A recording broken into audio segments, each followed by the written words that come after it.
We're joined at this stage by Cherian Thomas. He's the regional leader, Asia Pacific, of World Vision International. Great to speak to you, and it's just wonderful to be collaborating with you on this project.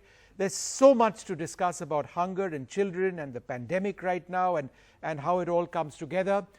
Now, there have been troubling reports about child abuse being on the rise at this time. Can you tell us about some of the efforts that you're involved in trying to stop this? So what we have done is right at the beginning, together with a few other INGOs, written to the Prime Minister and several other ministers in this government, as well as to state chief ministers, highlighting the fact that this is going to be a critical problem. And I think the 1098, that number which is there for Childline, we also had suggested that this could be a helpline which could be used during the COVID crisis. We understand that there is a higher traffic into this line. But it is too early to figure out in terms of whether there is any actual increase at the moment in the actual cases happening itself. But clearly, messaging has gone out in all the communities that child rights organizations work in. We would prepare our children, we would prepare the communities for situations like this. So one component of our response to the COVID crisis itself has been prevention, and therefore preventive messaging is something that has gone out in all the communities that we work in. This, of course, would supplement the efforts of governments and child protection agencies in this area. Cherian Thomas, Pranoy here. It's really, really great that you joined us, and I'm just in awe of the kind of work you people do on the ground. In fact, it's so moving. You just heard Lydian and Arav. I mean, this is our future, the talent of our children in India, and it's all being snuffed out by, well, partly the pandemic and partly us not looking after our children and making them last in the line and forgetting about them. But tell me, you worked on so many difficult parts of looking after the youngest and the poorest in our society. But this pandemic must have changed the whole scale of what you do. How have you changed your whole methods and operation and outlook and handling children now under these conditions? Thanks, Pranoy. I think you've been very kind, and thank you so much. No, not at all kind. I meant every word. You are just amazing, the work you do, and it gets everybody a little emotional actually talking about it.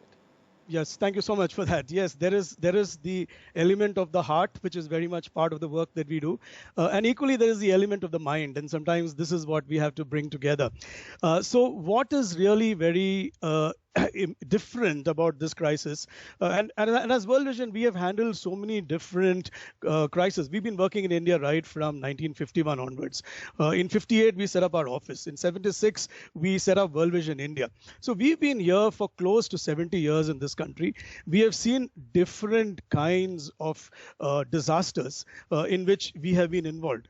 To just look at a sample of some of the disasters that we've been involved right from the time in the 50s and 60s, when there were famines, when there are floods, when there are earthquakes, whether it's the Gujarat earthquake, whether it's the Latur earthquake, whether it was a tsunami in 2004, floods in Chennai in 2015, and that happened right very close to where we have our national office.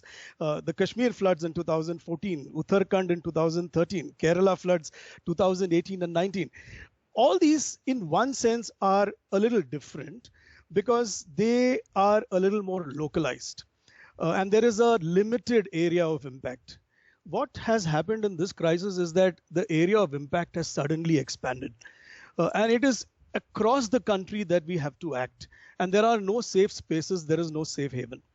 The second difference is the fact that there is a lockdown and movement is restricted. So our own staff and aid workers themselves have a challenge in being able to move out. And so how do we respond? And that is where technology comes in.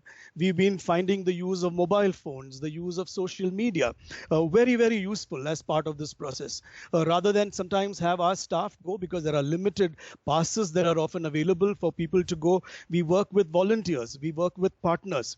Now this again is complicated because ultimately we are putting them at risk. The volunteers who are our extended arms in the community and our partners who work with us, we need to make sure that they are well trained, they have the protection that they need. Right. And so it really puts a high degree of responsibility on us. And so being innovative, creative, and trying to adjust to what you mentioned is so important, the importance of innovation. So we'll come to you in just a moment.